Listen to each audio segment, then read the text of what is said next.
નમસ્તે, કેમ છો? આપનું હાર્દિક સ્વાગત છે ગુજ્જુ ફાર્મસીમાં. GTU ઇમ્પોર્ટન્ટ ક્વેશ્ચન સિરીઝના આ વિડીયોનો સબ્જેક્ટ છે ફાર્માસ્યુટિક્સ, કે જેના ફર્સ્ટ પાર્ટમાં આપણે જોયેલું કે ઇમ્પોર્ટન્ટ ક્વેશ્ચન નંબર 2 છે ડેફિનેશન ઓફ પોસોલોજી અને factors affecting dose of drug, કે જેના ફર્સ્ટ 8 ફેક્ટર્સ આપણે પાર્ટ 1 માં જોયેલા છે. પાર્ટ 1 હજુ સુધી તમે ના જોયો હોય તો આઈ બટન પર ક્લિક કરીને જોઈ શકો છો. નેક્સ્ટ 8 ફેક્ટર્સ આ વિડીયોમાં જોઈશું. આ વિડીયોમાં નેક્સ્ટ 8 ફેક્ટર જોવાના છે accumulation, additive effect, synergism, antagonism, idiosyncrasy, tolerance, tachyphylaxis and metabolic disturbance. આ 8 ફેક્ટર એવા છે કે જેની ડેફિનેશન બહુ જ ઇમ્પોર્ટન્ટ છે. એક વખત તમે સમજી લેશો અને આવડી જશે તો પછી તમને ક્યારેય નહીં ભૂલાય. નેક્સ્ટ ફેક્ટર છે એક્યુમ્યુલેશન. એક્યુમ્યુલેશન એટલે શું થાય? તમે સાંભળેલું હશે એક્યુમ્યુલેટ. એક્યુમ્યુલેટ એટલે શું થાય? ભેગું થવું, રાઈટ? એક્યુમ્યુલેશન. તો એક્યુમ્યુલેશન ઇફેક્ટ ડ્રગની કેવી હોય, એ સિલેક્શન ઓફ ડોઝને કેવી રીતે અફેક્ટ કરે છે એ જોઈએ. હવે સૌથી પહેલા તમને ખબર હોવી જોઈએ કે આપણે ડ્રગ બોડીમાં આપીએ છીએ તો એ ડ્રગ બોડીમાં જાય પછી શું થાય છે, એનું ફાર્માકોકાઇનેટિક તમને ખબર હોવી જોઈએ. ADME એટલે કે એબ્ઝોર્પ્શન, ડિસ્ટ્રીબ્યુશન, મેટાબોલિઝમ અને એક્સક્રીશન. તો ડ્રગનું એબ્ઝોર્પ્શન થશે, ડિસ્ટ્રીબ્યુશન થશે, મેટાબોલિઝમ થશે અને દેન એક્સક્રીશન થશે. એક્સક્રીશન એટલે કે બોડીમાંથી ડ્રગ છે પેસેજ આઉટ થઈ જશે. તો હવે માનો કે કોઈ એવી ડ્રગ છે કે બોડીમાં તમે આપો છો પછી એનું એક્સક્રીશન છે એ ધીમું થાય છે, સ્લો એક્સક્રીશન થાય છે. તો શું થશે? તમે ડ્રગ બોડીમાં આપેલી છે એ બોડીમાં એમનેમ રહેશે અને સ્લો એક્સક્રીશનના લીધે શું થશે? બોડીમાંથી જલ્દીથી બહાર નહીં જાય. બોડીમાંથી જલ્દીથી બહાર નહીં જાય અને માનો કે તમે ડ્રગ આપ્યા જ કરો છો, રિપીટેડ એડમિનિસ્ટ્રેશન ડ્રગનું કરો છો અને બોડીમાંથી ડ્રગનું એક્સક્રીશન થતું નથી, તો શું થશે? બોડીમાં ડ્રગ ભેગી થઈ જશે, right? That is accumulation. Drug which is slowly excreted may build up a sufficient high concentration in the body. એક્સક્રીશન થતું નથી, રિપીટેડ એડમિનિસ્ટ્રેશન કરો છો એટલે ડ્રગ છે બોડીમાં ભેગી થવાની છે, રાઈટ? તો કોન્સન્ટ્રેશન બોડીમાં વધવાનું છે. That produce toxic symptoms if repeatedly administered for a long time period. Right? તો શું થાય? બોડીમાં ડ્રગ વધારે પડતી ભેગી થઈ જાય, જેની જરૂર છે એના કરતાં વધારે પડતી ભેગી થઈ જાય છે, એક્યુમ્યુલેશન થાય છે, એના લીધે ટોક્સિસિટી ક્રિએટ કરશે. For example digitalis, emetine and heavy metals એવી ડ્રગ છે કે જેનું સ્લોલી એક્સક્રીશન થાય છે અને માનો કે તમે લોંગ ટાઈમ પીરિયડ સુધી રિપીટેડ એડમિનિસ્ટ્રેશન કર્યા કરો છો તો શું થશે? એક્યુમ્યુલેશન થશે અને એના લીધે ટોક્સિસિટી ક્રિએટ કરશે. Sometimes this cumulative effect is desired. એવું નથી કે હર વખતે ટોક્સિસિટી જ ક્રિએટ કરે. ઘણી ડ્રગ એવી છે કે જેમાં આ એક્યુમ્યુલેશન ઇફેક્ટિવ છે એ આપણા માટે ફાયદાકારક છે. જેમ કે એપિલેપ્સીની ટ્રીટમેન્ટ કરવી હોય ત્યારે ફિનોબાર્બિટોનની ટ્રીટમેન્ટ આપણે આપીએ તો એના માટે એક્યુમ્યુલેશન ઇફેક્ટિવ છે એ સારી રહેશે. Cumulative effect produced by slow excretion, degradation and rapid absorption of drug. accumulation છે એ કેવી રીતે જનરેટ થાય છે? એક કે માનો કે ડ્રગનું સ્લોલી એક્સક્રીશન થાય છે, બોડીમાંથી બહાર જલ્દીથી નથી જતી, તો એક્યુમ્યુલેશન થશે. ડિગ્રેડેશન એનું સ્લો છે ડ્રગનું, તો એક્યુમ્યુલેશન થશે. અને માનો કે એ એબ્ઝોર્પ્શન રેપિડલી થાય છે, જલ્દીથી એબ્ઝોર્બ થઈ જાય છે, તો એક્યુમ્યુલેટિવ ઇફેક્ટ છે તમને ડ્રગની મળશે. તો આ એક્યુમ્યુલેશન ઇફેક્ટ છે એ સિલેક્શન ઓફ ડોઝને કેવી રીતે અફેક્ટ કરશે? હવે માનો કે તમે ડોઝ છે એ સ્લોલી એક્સક્રીશન થાય છે અને એનું રિપીટેડ એડમિનિસ્ટ્રેશન કર્યા કરો છો તો એ ટોક્સિસિટી ક્રિએટ કરશે. એટલે ડ્રગ્સને એકોર્ડિંગ એ કેવી રીતે ફાર્માકોકાઇનેટિક પરફોર્મ કરે છે એને એકોર્ડિંગ સિલેક્શન ઓફ ડોઝ છે એ કરવું પડે. ધેન નેક્સ્ટ ફેક્ટર છે એડિટિવ ઇફેક્ટ. એડિટિવમાં તમને ટર્મ ખબર હોવી જોઈએ. એડિશન, ડ્રગનું એડિશન એટલે શું થશે? હવે માનો કે તમે બે ડ્રગનું એક સાથે એડમિનિસ્ટ્રેશન કરો છો તો બંને ડ્રગની એક્શન છે એ ઇન્ડિવિજ્યુઅલી જેટલી મળતી હશે એના કરતાં તમે સાથે આપો છો તો બંનેના સમ જેટલી, બંનેના એડિશન થઈને તમને ફાર્માકોલોજીકલ એક્શન મળશે. Total pharmacological action of two or more drugs administered together is equivalent to sum of their individual pharmacological action. આ બહુ સમજવા જેવી વસ્તુ છે કારણ કે આગળ એક હજી બીજી ડેફિનેશન આવશે, એ બંનેથી કન્ફ્યુઝ નથી થવાનું તમારે, બંને ડેફિનેશનને સરખી રીતે સમજવાની છે. માનો કે તમે બે ડ્રગ આપો છો, રાઈટ? જેમ કે એ અને બી એ બંને ડ્રગને આપણે સાથે આપીએ છીએ, તો બંને ડ્રગને સાથે આપતા કેવી ફાર્માકોલોજીકલ એક્શન મળશે? એને એકલાને તમે જે આપો છો એ એની ફાર્માકોલોજીકલ એક્શન જે આપશે એ, પ્લસ બી ને એકલાને આપતા જે ફાર્માકોલોજીકલ એક્શન મળે એ, મતલબ કે બંનેની જે ઇન્ડિવિજ્યુઅલ ફાર્માકોલોજીકલ એક્શન છે એ બંનેનો સમ થઈને તમને ફાઇનલ ફાર્માકોલોજીકલ એક્શન મળશે. That is addition of pharmacological action of individual drug. That is additive effect. તો સિલેક્શન ઓફ ડોઝમાં તમને એડિટિવ ઇફેક્ટ કેવી રીતે હેલ્પફુલ રહેશે? હવે કોઈ એવી ડ્રગ છે કે માનો કે તમારે એવું ડિઝીઝ છે કે એવી ટ્રીટમેન્ટ કરવાની છે જેમાં એક સિંગલની ફાર્માકોલોજીકલ એક્શન મળે છે એના કરતાં વધારે ફાર્માકોલોજીકલ એક્શન જોઈએ છે, તો બંનેનું કોમ્બિનેશન કરીને આપવાથી બંનેની એડિટિવ ઇફેક્ટ છે મળશે.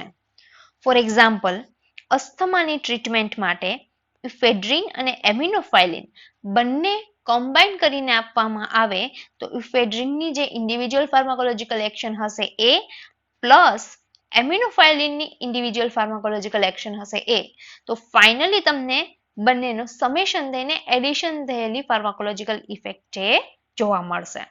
ઓકે, તો બે ફેક્ટર જોયા, એક્યુમ્યુલેશન અને એડિટિવ ઇફેક્ટ. નાઉ થર્ડ ફેક્ટર છે સિનર્જીસમ. સિનર્જીસમ એટલે શું થાય? હવે માનો કે બે ડ્રગ છે, એડિટિવ અને સિનર્જીસમમાં કન્ફ્યુઝ નથી થવાનું, બંને અલગ અલગ ટર્મ છે. હવે બે ડ્રગને કમ્બાઈન કરીને આપણે આપીએ છીએ, એડમિનિસ્ટ્રેશન કરીએ છીએ બે ડ્રગનું કોમ્બિનેશન કરીને, તો એની જે એક્શન છે ફાર્માકોલોજીકલ એક્શન એ ઇન્ક્રીઝ થશે. એડિટિવમાં શું હતું કે એની જે ઇન્ડિવિજ્યુઅલ મળે છે એ પ્લસ બીની ઇન્ડિવિજ્યુઅલ જે ફાર્માકોલોજીકલ એક્શન છે એ, ફાઇનલી તમને બંનેનો સમ થઈને ઇફેક્ટ મળશે. જ્યારે સિનર્જીસમમાં શું છે, તમે એ અને બી બંનેને કમ્બાઈન કરીને આપો છો તો એની જે એક્શન હશે એ ઇન્ક્રીઝ થશે. એના માટે એક્ઝામ્પલ જોઈએ કે પ્રોકેન અને એડ્રીનાલિનનું કોમ્બિનેશન કરીએ તો પ્રોકેનની ડ્યુરેશન ઓફ એક્શન છે એ ઇન્ક્રીઝ થઈ જશે. When desired therapeutic result needed is difficult to achieve with single drug. કોઈ એક ડ્રગના યુઝથી તમને જે બી થેરાપ્યુટિક એક્શન જોઈએ છે નથી મળતી, તો કોમ્બિનેશન યુઝ કરવાનું. કેવું કોમ્બિનેશન? કે જેનાથી જે સિંગલ ડ્રગથી ઇફેક્ટ નથી મળતી એની એક્શન વધારવી છે તો એ અનધર ડ્રગના યુઝથી એની એક્શન છે વધી શકશે. જેમ કે પ્રોકેન ને એડ્રીનાલિનમાં પ્રોકેનની ડ્યુરેશન ઓફ એક્શન છે ઇન્ક્રીઝ થાય છે, ધેટ ઇઝ સિનર્જીસમ. જ્યારે પહેલામાં શું હતું કે અસ્થમામાં ઇફેડ્રિન અને એમિનોફાઇલિન એ બંનેનું કોમ્બિનેશન થઈને ઇફેક્ટ છે એ મળતી હતી, ફાર્માકોલોજીકલ એક્શનમાં એડિશન થઈને ઇફેક્ટ મળતી હતી. જ્યારે આમાં શું થશે, સિનર્જીસમમાં એક્ટિવિટી છે એ ડ્રગની ઇન્ક્રીઝ થશે. નેક્સ્ટ ફેક્ટર છે એન્ટાગોનિઝમ. એન્ટાગોનિઝમ એટલે શું થાય? હવે માનો કે બે ડ્રગ છે, સેમ બે ડ્રગને તમે એક સાથે આપો છો કમ્બાઈન કરીને, તો શું થશે, એ અને બી બંનેની જે એક્શન મળે છે કેવી મળશે? ઓપોઝિટ એક્શન મળશે. That is antagonism. When action of one drug opposed by other drug on same physiological system, that is known as drug antagonism. એકની ઇફેક્ટ છે એનાથી વિરુદ્ધ બીજાની ઇફેક્ટ મળે છે, ઓપોઝ ઇફેક્ટ મળે છે, that is antagonism. એક્ઝામ્પલ જોઈએ કે એન્ટાગોનિઝમ ક્યારે યુઝ થઈ શકે? તો જ્યારે પોઈઝનિંગ થયું હોય એની ટ્રીટમેન્ટ માટે એન્ટાગોનિઝમ છે એ યુઝફુલ છે. પોઈઝનિંગની ટ્રીટમેન્ટ કરવી હોય તો એન્ટાગોનિસ્ટિક રિસ્પોન્સ છે એ ડ્રગનો ઇફેક્ટિવ રહેશે. જેમ કે એસિડનું પોઈઝનિંગ થયું છે તો એસિડના પોઈઝનિંગમાં શું કરવાનું? મિલ્ક ઓફ મેગ્નેશિયા આપીએ તો મિલ્ક ઓફ મેગ્નેશિયાની ઇફેક્ટ કેવી હોય? આલ્કલાઇન હશે. તો આલ્કલાઇન નેચરના લીધે એસિડની જે ઇફેક્ટ છે એને ન્યુટ્રલાઇઝ કરી દેશે. That is antagonism. એકની ઇફેક્ટને બીજાની ઇફેક્ટ છે કેવી હશે? ઓપોઝિટ ઇફેક્ટ હશે. That is antagonism. Then another example લઈએ આપણે એન્ટાગોનિઝમ માટે. એડ્રીનાલિન અને એસિટાઇલકોલિનનું કોમ્બિનેશન કરીને આપણે આપીએ તો એકબીજાની ઇફેક્ટને એ ન્યુટ્રલાઇઝ કરશે. શું કામ? કારણ કે એડ્રીનાલિન છે કેવું છે? વેસોકોન્સ્ટ્રિક્ટર છે, જ્યારે એસિટાઇલકોલિન છે એ કેવું છે? વેસોડાયલેટર છે. તો એ એકબીજાની opposed effect produce કરશે. That term is antagonism. Then next term છે idiosyncrasy. Nowadays આ idiosyncrasy ને drug allergy પણ કહેવાય છે. તો idiosyncrasy એટલે શું થાય? કોઈ ડ્રગ છે એનો જે ફાર્માકોલોજીકલ એક્શન આપવાની છે, એની જે થેરાપ્યુટિક એક્શન છે એના કરતા કંઈક અલગ જ એક્સ્ટ્રા ઓર્ડિનરી રિસ્પોન્સ આપી દે ને એ drug, that is idiosyncrasy. Extraordinary response to a drug which is different from its characteristic pharmacological action, that is idiosyncrasy. અને nowadays એ drug allergy તરીકે ઓળખાય છે. એક્ઝામ્પલ જોઈએ કે એસ્પિરિનને સ્મોલ ક્વોન્ટિટીમાં આપવામાં આવે તો એ ગેસ્ટ્રિક હેમરેજ ક્રિએટ કરી દેશે. That is idiosyncrasy of aspirin. And ક્વિનિનને સ્મોલ ક્વોન્ટિટીમાં આપીએ તો ઇયર રિંગિંગ પ્રોડ્યુસ કરે છે. એવી રીતે બીજું એક્ઝામ્પલ જોઈએ કે ઘણા પર્સન એવા હોય કે જે પેનિસિલિન અને સલ્ફોનામાઇડથી કેવા હોય? સેન્સિટિવ હોય. તો એના લીધે એ પર્સનમાં એ બંને શું ક્રિએટ કરશે? સિવિયર ટોક્સિક સિમ્પટોમ છે એ ક્રિએટ કરશે. then next છે ટોલરન્સ. ટોલરેટ કરવું, ટોલરન્સ પાવર. તો ટોલરન્સમાં શું આવશે કે કોઈ ડ્રગ છે એ તમે આપો છો તો એ પર્સન એ હાઈ ડોઝમાં પણ એને ટોલરેટ કરી શકે છે. Unusually large doses of a drug is required to elicit an effect ordinarily produced by normal therapeutic dose of drug. કોઈ એક ડ્રગનો નોર્મલ ડોઝ આપવામાં આવે તો એનાથી ઇફેક્ટ નથી મળતી. એ નોર્મલ ડોઝથી જે ઇફેક્ટ મળે છે એ જ ઇફેક્ટ પ્રોડ્યુસ કરવી છે, પણ તમારે હાઈ ડોઝ આપવો પડે છે. That is tolerance. લાર્જ ડોઝની રિક્વાયરમેન્ટ હશે, ધેટ ઇઝ ટોલરન્સ.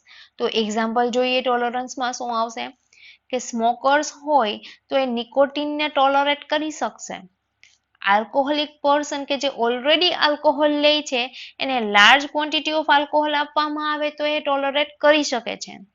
ટોલરન્સ બે ટાઈપના હોય. એક હોય ટ્રુ ટોલરન્સ કે જે ઓરલ એડમિનિસ્ટ્રેશનથી અને પેરેન્ટલ એડમિનિસ્ટ્રેશનથી ક્રિએટ થતો હોય, અને ઓનલી ઓરલથી જે ટોલરન્સ ક્રિએટ થાય that is pseudo tolerance. The next term છે ટેકીફાઇલેક્સિસ. What is ટેકીફાઇલેક્સિસ? માનો કે કોઈ એક ડ્રગ છે, ફોર એક્ઝામ્પલ ડ્રગ એ છે. હવે આ એ ડ્રગનું રિપીટેડ એડમિનિસ્ટ્રેશન હું કર્યા કરું છું તો શું થશે એનાથી? એનાથી આ ડ્રગ જ્યાં ઇફેક્ટ આપતી હશે એ રિસેપ્ટર બ્લોક થઈ જશે. રિસેપ્ટર બ્લોક થઈ જશે એના લીધે હું જે પણ ડોઝ આપીશ તો એનાથી એની જે થેરાપ્યુટિક એક્શન છે એ નહીં મળે, અથવા તો થેરાપ્યુટિક એક્શન છે ઓછી મળશે. તો હું એનો ડોઝ જે નોર્મલ આપું છું એના કરતા ડોઝ છે એ વધારીશ. ડોઝ વધારીશ તો પણ મને નોર્મલ રિસ્પોન્સ નહીં મળે. That is tachyphylaxis. આપણે આગળ ટર્મ જોઈ હતી કે જેમાં શું કરવું પડે? ડોઝ તમારે ઇન્ક્રીઝ કરવો પડે. ધેટ ઇઝ ટોલરન્સ, કે તમારે નોર્મલ જે બી ડોઝથી ઇફેક્ટ મળે છે એ ઇફેક્ટ મેળવવા માટે ડોઝને ઇન્ક્રીઝ કરવો પડે, ધેટ ઇઝ ટોલરન્સ. જ્યારે ટેકીફાઇલેક્સિસમાં શું થશે કે નોર્મલ ડોઝ આપું છું એનાથી રિસેપ્ટર બ્લોક થઈ ગયા છે એટલે રિસ્પોન્સ ડિક્રીઝ થઈ જશે. હવે હું ડોઝ હાઈ કરીશ તો પણ નોર્મલ રિસ્પોન્સ નહીં મળે. That is tachyphylaxis. Certain drugs administered repeatedly at short intervals. Short ઇન્ટરવલમાં તમે રિપીટેડ એડમિનિસ્ટ્રેશન કર્યા કરો છો તો શું થશે? સેલ રિસેપ્ટર બ્લોક થઈ જાય છે અને ફાર્માકોલોજીકલ રિસ્પોન્સ પર્ટિક્યુલર ડ્રગનો ડિક્રીઝ થઈ જશે. નાવ decreased response cannot be reversed by increasing dose. Dose increase કરીને પણ જે નોર્મલ રિસ્પોન્સ મળવો જોઈએ એ મળતો નથી, રાઈટ? ધેટ ઇઝ ટેકીફાયલેક્સિસ અથવા તો એને એક્યુટ ટોલરન્સ પણ કહેવાય. એક્ઝામ્પલ જોઈએ કે બ્રોન્કિયલ અસ્થમામાં આપણે આગળ એક્ઝામ્પલ જોયું કે ઇફેડ્રિન અને એમિનોફાઇલિન છે એ આપવામાં આવે છે. એ કઈ ટર્મ હતી? એડિટિવ ઇફેક્ટ જોતી હોય તો અસ્થમાની ટ્રીટમેન્ટમાં ઇફેડ્રિન અને એમિનોફાઇલિનને કમ્બાઈન કરીને આપવાની, જેનાથી એડિટિવ ઇફેક્ટ મળે છે. અહીંયા શું એક્ઝામ્પલ છે કે અસ્થમામાં ઇફેડ્રિનને યુઝ કરવામાં આવે તો એ વેરી લેસ રિસ્પોન્સ ક્રિએટ કરે છે. વેરી લેસ રિસ્પોન્સ ક્રિએટ કરે છે એટલા માટે જ આપણે એડિટિવ ઇફેક્ટમાં એમિનોફાઇલિનના કોમ્બિનેશન જોડે ઇફેડ્રિનનો યુઝ કરીએ છીએ. ધેન સેમ એમ્ફેટામિન, કોકેન, નાઇટ્રેટ્સ આ બધા ટેકીફાયલેક્સિસ ક્રિએટ કરે એના એક્ઝામ્પલ છે. નેક્સ્ટ ટર્મ અને લાસ્ટ ટર્મ છે metabolic disturbances. Water electrolyte balance change થઈ જાય છે બોડીમાં. એસિડ બેઝનો બેલેન્સ ચેન્જ થાય છે. બોડી ટેમ્પરેચરમાં કોઈ ચેન્જીસ આવે છે અથવા તો કોઈ પણ બીજા ફિઝિયોલોજીકલ ફેક્ટરમાં ચેન્જીસ આવે છે, જેને આપણે હોમિયોસ્ટાસિસ કહીએ છીએ, જે નોર્મલ કન્ડિશન હોવી જોઈએ એમાં કોઈ ચેન્જીસ આવી જાય છે, તો એના લીધે પણ ડ્રગની ઇફેક્ટ છે ચેન્જ થઈ શકે છે. કેવી રીતે? તો એક્ઝામ્પલ જોઈએ. હવે કોઈ એક ઇન્ડિવિજ્યુઅલ પર્સન છે કે જેનું બોડી ટેમ્પરેચર ઇન્ક્રીઝ થયું છે, તો ત્યારે સેલિસિલેટનો યુઝ કરવામાં આવે તો બોડી ટેમ્પરેચર એનું રિડ્યુસ થઈ જશે. પણ આ જ સેલિસિલેટને નોર્મલ પર્સનમાં આપવામાં આવે તો એ કોઈ પણ ટાઈપની એન્ટીપાયરેટિક ઇફેક્ટ છે પ્રોડ્યુસ નહીં કરે. એન્ટીપાયરેટિક ઇફેક્ટ એટલે કે બોડી ટેમ્પરેચર એમાં રિડ્યુસ નહીં થાય. મતલબ કે જો બોડી ટેમ્પરેચર ઇન્ક્રીઝ થયું હશે તો જ સેલિસિલેટ એને રિડ્યુસ કરશે, અને નોર્મલ હશે તો એમાં સેલિસિલેટની ઇવેક્શન છે એ નહીં આવે.